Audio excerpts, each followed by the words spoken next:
మహాశివరాత్రి వార్షిక బ్రహ్మోత్సవాల్లో భాగంగా శ్రీకాళహస్తీశ్వరుని కళ్యాణానికి విచ్చేసిన బంధుగణానికి సమస్త భక్తగణానికి వేడుకలు పలికేందుకు నిర్వహించిన ముక్కుంటి కైలాసగిరి ప్రదక్షిణోత్సవం ఆద్యంతం వైభవంగా సాగింది.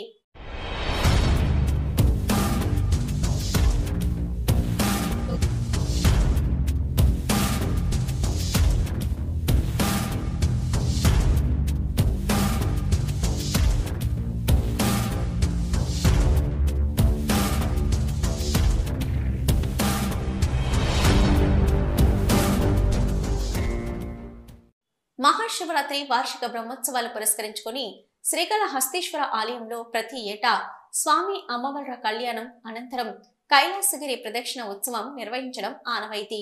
ఆది దంపతుల కళ్యాణానికి వచ్చిన సకల దేవతా గణులను, మునులను, ఋషులను వేడుకలు పలకడానికి గిరి ప్రదక్షిణలకు వెళ్తారు. స్వామి అమ్మవార్లు శివ పార్వతుల ఉత్సవమూర్తుల వెంట 21 కిలోమీటర్ల పొడవున వ్యాపించి ఉన్న కైలాసగిరి పర్వత శ్రేణుల చుట్టూ భక్తవత్సలుడైన భగవంతునితో పాటు వేలాది మంది భక్తులు నడుచుకుంటూ వెళ్లారు. అడుగడుగున భక్తులు స్వామి అమ్మవార్ల దివ్య మంగళకర రూపాన్ని తిలకించి స్వామి అమ్మవార్లకు కర్పూర నీరాజనాలు పడతారు. స్వామి అమ్మవార్ల కృపకు పాత్రులవుతారు. గిరి ప్రదక్షిణ వెళ్లలేని భక్తులు ఎదురుగా సుఖబ్రహ్మ ఆశ్రమం వద్దకు వెళ్లి ఉత్సవమూర్తులకు స్వాగతం పలికారు. అనంతరం బంగారు అశ్వం, సింహ వాహనాలపై పట్టణ వీధుల్లో ఊరేగుతూ ముక్కుంటీశుడు భక్తులకు దర్శన భాగ్యం కల్పించారు.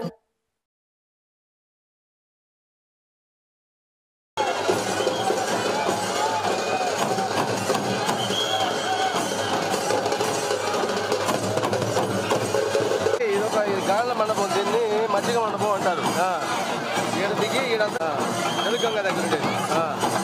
ఆడికి పోయినాక మామూలు కొత్తనం తిరిగి పోయేవాళ్ళం. ఆ రోజులో తర్వాత ఆ ఇంటికి నేరుగా కొండలు వచ్చి బయలుదేరుతుంది. అది ఎండ్ అనమాట. అందరూ ఊర్లో వాళ్ళంతా ఆడికి చేరుకొని ఆడ కూర్చొని మజ్జిగ తాగేసి దర్శనం తినేసి ఆడి నుంచి బయలుదేరారంటే దేవుడు వచ్చినాక